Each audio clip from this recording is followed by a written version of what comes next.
नमस्कार मैत्रिणींनो, मी जो 4 टक्सचा ब्लाऊज कटिंग केलेला होता तर तो शिवण्याची जी आपल्या पद्धत आहे ती मी तुम्हाला सांगणार आहे। या ठिकाणी मी अस्तर सगळे जोडून घेतलेले आहेत, बॅक पण तयार झालेला आहे आणि बॅकचे जे टक्स आहेत जे आपण फ्रंटचे टक्स घेण्यासाठी जे माप घेतलं त्याच पद्धतीने बॅकला टक्स टाकायचे आहेत। आणि या ठिकाणी स्लीव्ज पण मी या ठिकाणी पफ स्लीव्ज रेडी केलेली आहे। व्हिडिओ मोठा होऊ नये म्हणून मी हे सगळं आधी करून ठेवलेलं आहे। आता टक्स टाकायचे,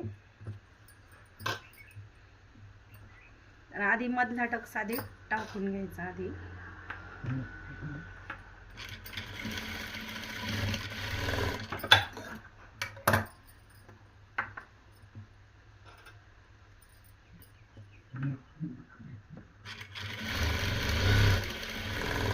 जे साईडचे टक्स आहेत हे अगदी थोडे थोडेच घ्यायचे, ह्याला मार्जिन जास्त घ्यायचं नाही। अगदी मी जे आखलेलं आहे त्याच्यावरच मी शिलाई मारत आहे आणि पाहू शकता पफ पण इतका छान पडतो ह्या मापाने शिवल्यावर, अशा पद्धतीने। आणि विशेष म्हणजे कुठल्याही प्रकारचं अगदी जास्त गणित लावायचं गरज नाही आपल्याला, नाही का। आता क्रॉस पट्टी जोडून घ्यायची।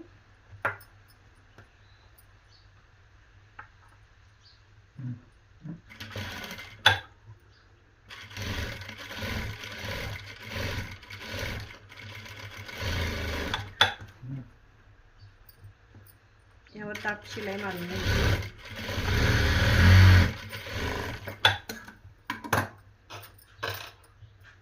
एक्स्ट्रा झालेलं जे कापड आहे ते कटिंग करून घ्यायचं।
आता काजू बटन पट्ट्या जोडून घ्यायच्या। तर त्यासाठी मी जो गळ्यातला जो भाग आहे त्याचे मी 2 पार्ट बनवून घेतलेत। तुम्ही जे मेन कपड्याचं जे कापड आहे ते पण लावू शकता।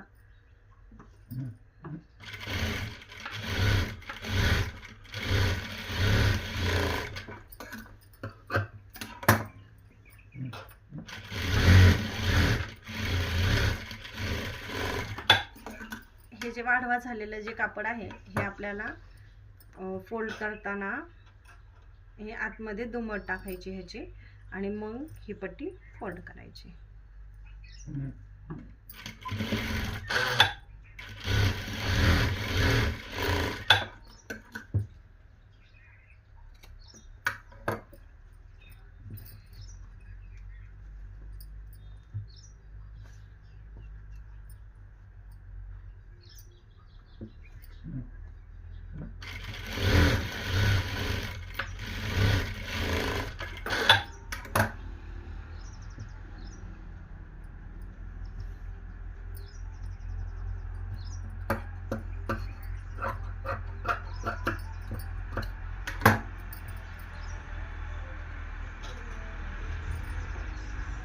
बाजूकडून एक छोटीशी दुमडपट्टी टाकून शिलाई करायची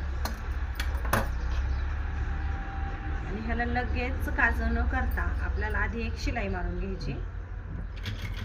ती एकदम पुढच्या बाजूला घ्यायची ती आणि काज जे करायचे आहेत ते आपल्याला गोट टाकल्याच्या नंतर करायचे. आणि आता हे दोन्ही पण पार्ट एकमेकांना जोडून पाहिजे, ते व्यवस्थित बरोबर आहेत का ते पाहिजे. तर हे माझे ह्या ठिकाणी अजिबातही कमी आणि जास्त झालेले नाहीत. आता आपल्याला बॅक आणि फ्रंट ह्याचं शोल्डर जोडून घ्यायचं आहे.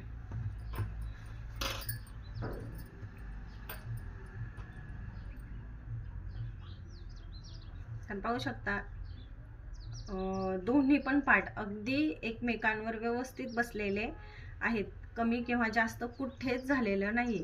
ह्या ठिकाणी पण पहा, हे पण एकदम बरोबर आलेलं आहे. आता ह्या ठिकाणी आपण शोल्डर जोडून घ्यायचं.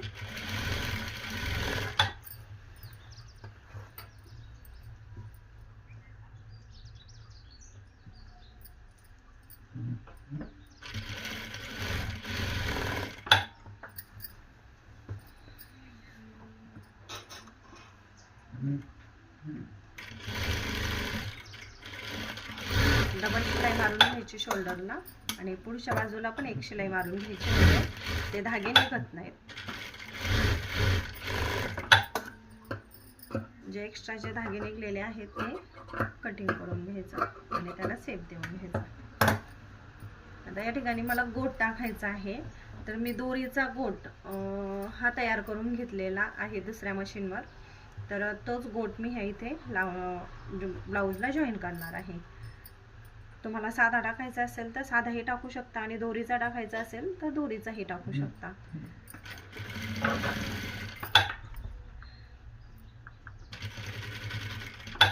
आणि दोरीचा गोट जर ब्लाऊजला आपण लावला तर त्याने ब्लाऊजचं फिनिशिंग पण छान येतं आणि प्लस शोल्डरला पण ब्लाऊज लूज होत नाही, खूप घट्ट असा ब्लाऊज बसतो.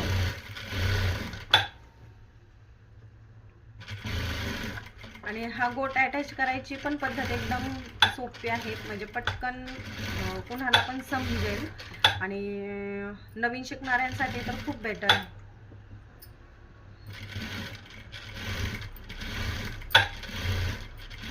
आणि हा गोट जोडताना कुठेही त्याला प्रेस करायचं नाही, एकदम हलक्या हाताने हा गोट जोडायचा आपल्याला ब्लाऊजला, कारण तो तिरप्या कपड्यावर असतो आणि मुळातच त्याला आपण दोरी सेट करताना त्याला व्यवस्थित केलेली असते, त्याच्यामुळे ह्याला अजिबात ओढायची गरज नाही. अगदी हलक्या हाताने हा जोडायचा आणि गोलाईवर तर एकदम सैल जोडायचा.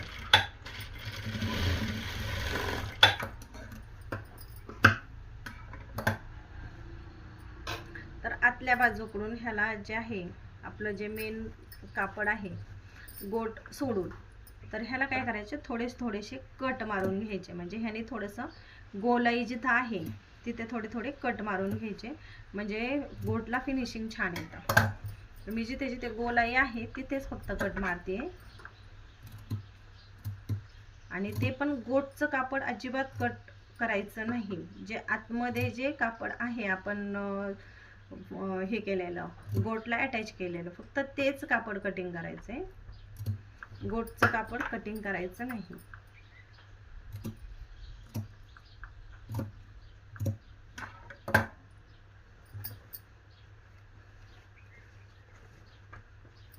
आणि हा गोट आहे हा आतल्या बाजूकडून फोल्ड करायचा असा.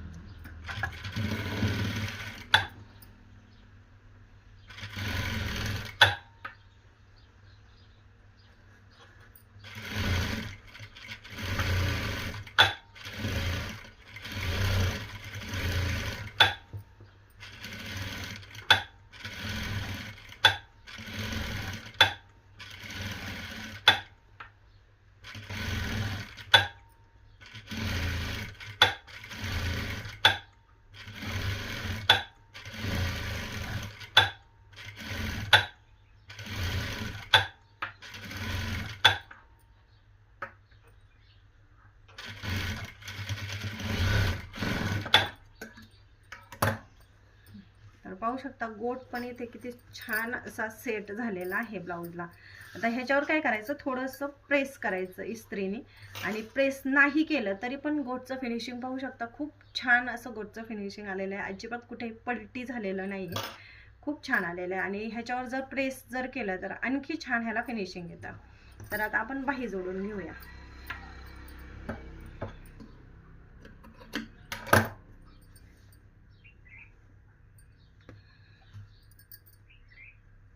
तर बाही जोडताना हा जो मच्छकटाचा जो आकार आहे हा पुढच्या बाजूला आला पाहिजे, ह्याचे ह्याकडे लक्ष द्यायचं आपण. आणि हा जो मध्य मी केलेला आहे बाहीचा, हा मध्य एकदम शोल्डरवर ठेवायचा आहे, जिथे आपण शोल्डर जोडला आहे तिथं, आणि तिथून बाही जोडायला सुरुवात करायची आणि एकदम हलक्या हाताने अशी बाही जोडायची.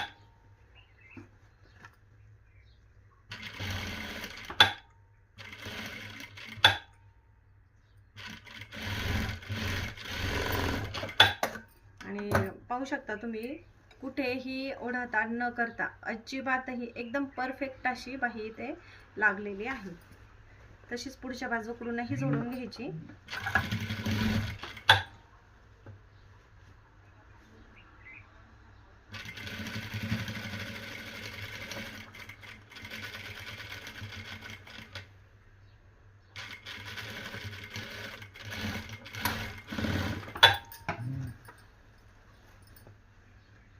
डबल शिलाई मारून घ्यायची.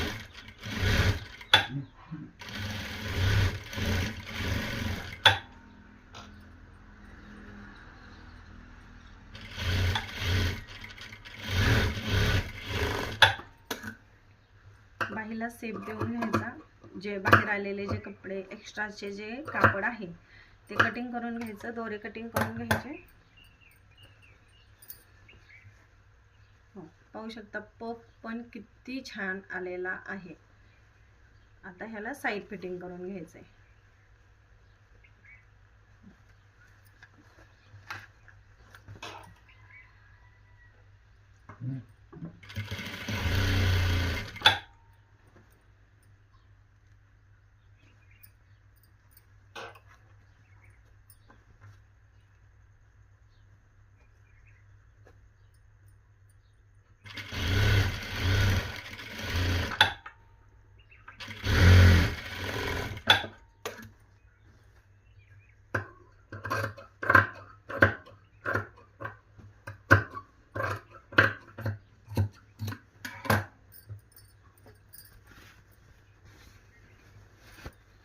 आता उलट करून घ्यायचं कापड आणि आता आतल्या बाजूकडून आपलं फिटिंगचं माप टाकायचं.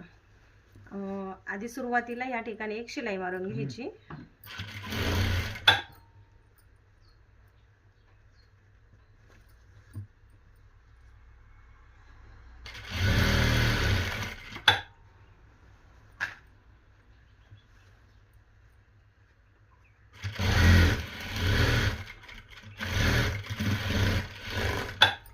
आता दुसरी पण बाही याच पद्धतीने बसवून घ्यायची आपल्याला. तर ह्या ठिकाणी थोडंसं जे जास्त वाटतंय आपल्याला ते नॉर्मल, अगदी नॉर्मल कट करायचं आणि दुसरी बाही पण बसवून घ्यायची.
आता डबल शिलाई मारून घ्यायची.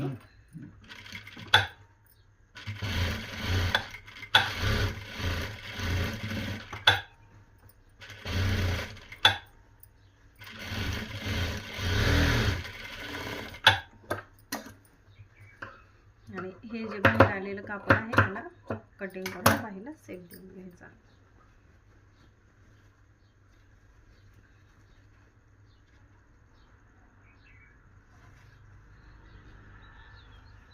अजिबात हे फिटिंगला कुठेही कमी जास्त न होता हे फिटिंग झालेलं आहे या ब्लाऊजचं. थोडंसं कापड थोडंसं कडक असल्यामुळे थोडासा प्रॉब्लेम येत आहे शिवायला. फिटिंग एकदम मस्त आलेलं आहे.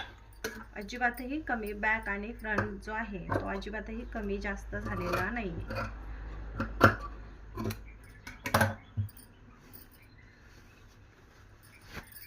आता हे आतल्या बाजूकडून काढून घ्यायचं आणि फिटिंगची शिलाई मारून घ्यायची.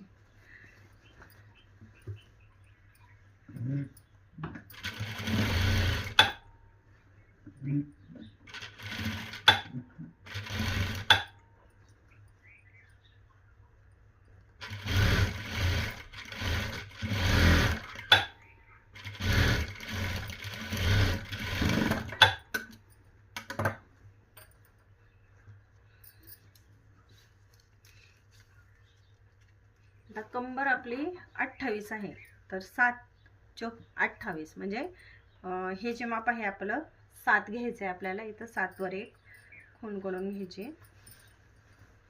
आणि छाती माप आहे 34, तर 8.5 वर इथे एक पॉइंट देऊन घ्यायचा.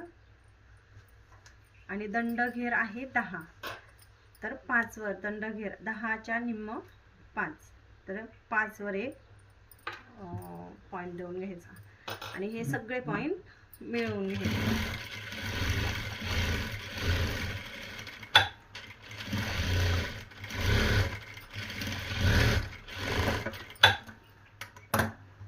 अशाच पद्धतीने इकडचं पण फिटिंग करून घ्यायचंय.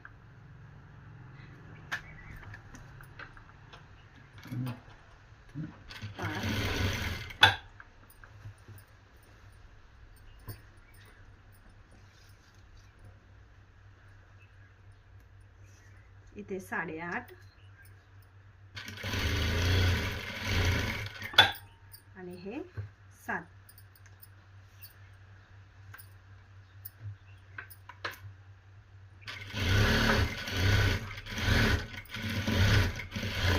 कमरेचं जे माप आहे ते पुन्हा एकदा आपण मोजून पाहायचं की आपलं जास्त किंवा कमी तर झालेलं नाहीये ना, म्हणून आपण कमरेचं माप ह्या पद्धतीने घ्यायचं.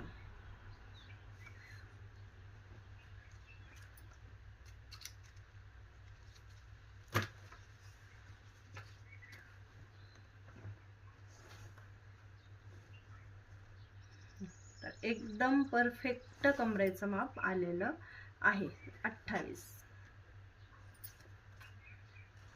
तर आपला ब्लाऊज हा फिटिंग झालेला आहे. आणि आता ह्या आतल्या बाजूकडून जी शिलाई आहे ती मारून घ्यायची.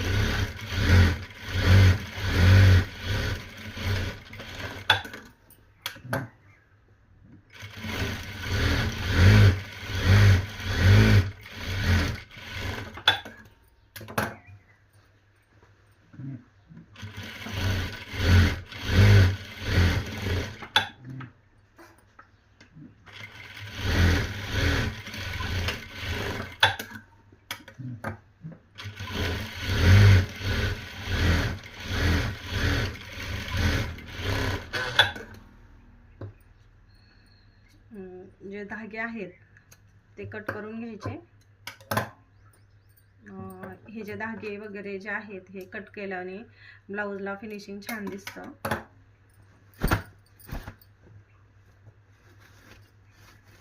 आता मी उलटा सुईचा करून पण तुम्हाला दाखवते की किती छान ह्याचं फिनिशिंग आलंय ते. आणि कापड थोडंसं कडक आहे त्याच्यामुळं थोडंसं हे वाटतंय, पण ह्याला प्रेस केलं की तो एकदम सॉफ्ट होऊन जाईल.